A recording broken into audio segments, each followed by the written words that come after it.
Welcome back, guys. Everything Apple Pro here. So excited. 3 months to go. The 13 and 13 Pro will be a reality. Now, it's been a dry few weeks, but I got a good amount of leaks for you, some exclusives with Max Weinbach, and Apple's been on the offensive again against leakers. It hasn't been easy. A reliable leaker, Kang, has been hit by Apple's lawyers, amongst others, and he's warning other leakers to be cautious not to cause trouble. The only reach out I've gotten is when Apple's PR guy told us our renders sucked and their engineers would gather around and laugh at them, that we should stop making the leaks. Maybe we'll get review units. There you go, now you have it. Anyways, with that being said, let's get into the leaks. Now, as you know, we're trying to build something big, and our next release with Phone Rebel is the Flex series. We've worked on this one for over a year. It has been a grueling design process, but we are so happy with the final result. It's sharp, it looks good from every angle, it's comfortable, and it incorporates a lot from Gen 1 back into this modern design. I hope you guys will love it. This stuff is not cheap to make, and with this release, Gen 3, we need money for molds. So we're running our first sale on Gen 2 products, $5 off with the promo code HAPPY4. Thank you for supporting, guys, and helping us build the dream. Let's get into those leaks. First off, the iPhone 13 lineup dummies are now available. They show the final design, lenses, how they're going to be on the final product, and case manufacturers use these for testing, whatnot. And yeah, they do confirm the diagonal camera orientation is real and happening on the 13 and soon to be deceased 13 mini. Sonny Dixon shares a better lineup image, which shows us that yes, the 13 Pro Max is getting a gargantuan lens matched by the 13 Pro, which is basically almost the same size, half a millimeter smaller. First one from Max, he confirms again that portrait mode video is happening and will be baked into the camera application on the new iPhones, like we saw in iOS 15 with portrait video for FaceTime, little preview of that. And an interesting tidbit Max mentions, the wireless charging coil on this year's iPhones will be getting slightly bigger. Now, it's very possible this is to compensate for the stronger MagSafe magnets, which Max leaked earlier. It'll be better for heat management and for higher wattage, so we might get faster charging through wireless.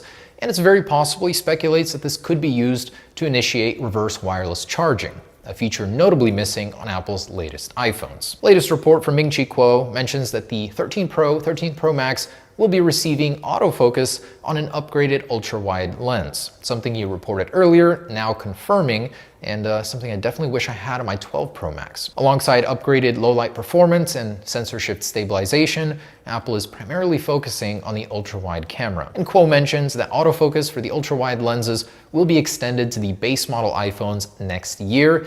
And by the way, he confirms the 5.4-inch or the mini is dead. Not coming back next year. Apple is sticking to a 6.1 and 6.7 form factor. Again, they're introducing a new 14 Max. So basically the iPhone 14 Pro Max with less camera features and no in-screen Touch ID. In that same report, Kuo mentions next year's iPhones very well may get Touch ID. Maybe the entire lineup, maybe limited to the Pro models, but Touch ID is entirely still on the table. And speaking of the Mini, according to TrendForce, the iPhone 12 mini has been discontinued or reached end of life ahead of time due to very, very poor sales. And while we're on the topic of Touch ID, it's very possible that future iPhones, maybe budget models, could have Touch ID in the power button. So Apple has updated the patent for Touch ID in the power button on the iPad Air and extended it to the iPhones, making it very clear that they want that path open should they choose to add it to maybe the SE Plus, which was rumored. Going back to the iPhone 13, TrendForce published an extensive report detailing all the specs, what we're expecting to see with the iPhone 13s, and they're pretty much in line with everything we've heard. Basically, that we'll be seeing a smaller notch, 120 Hertz on the Pro models, LiDAR will be exclusive to the Pro models, and all 4 models will be getting sensor shift stabilization on the ultra-wide sensors. What's new is they're referring to this year's release as the 12S, not the 13. Whether or not we'll be seeing a 13 based on superstitious reasons, I don't know, but it does make sense as it's not a very large update for Apple to call it the 12S. And in a survey conducted with 3,000 people, it seems that 74% want to see a name other than 13. And in that same survey, iOS 15 apparently is boring, and there's just not enough to be exciting. Gotta say, I agree with that now that I've spent some time with iOS 15. Not too many groundbreaking things get you excited to update. And contrary to other reports, TrendForce says that 1 terabyte will not be happening. The Pro models will be limited to 512 and the 13 and 13 mini to 256. And TrendForce reports that the pricing is staying the same. So $699 starting for the mini, going all the way up to $1,099 for the 13 Pro Max. I guess that's good news, not seeing a price increase despite the inflation and what's going on lately. And according to Dan Ives from Wedbush, he claims that we'll be seeing an event in the 3rd week of September, which basically equals September 14th, as Apple usually holds their events on Tuesday. That would be the 14th.